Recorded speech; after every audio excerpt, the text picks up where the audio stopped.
ហើយអង្គុយយំក្រោមដើមពោធំក្រោមដើមពោធំយំសោកាអីស្រណោះខ្មោចសេងឬខ្មោ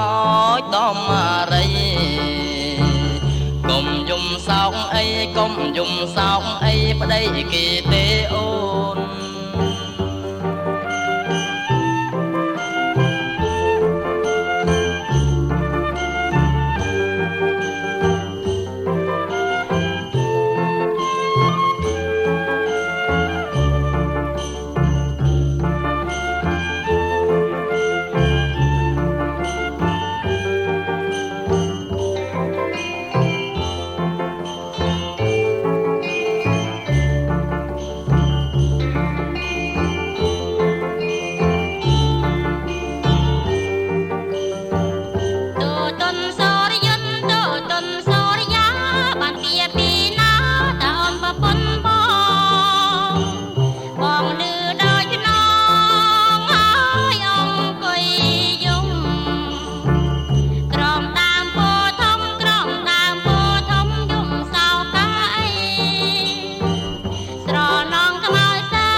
សូរិយន្តតូតុនសូរិយាបានពៀពីណាថាបងប្តីអូ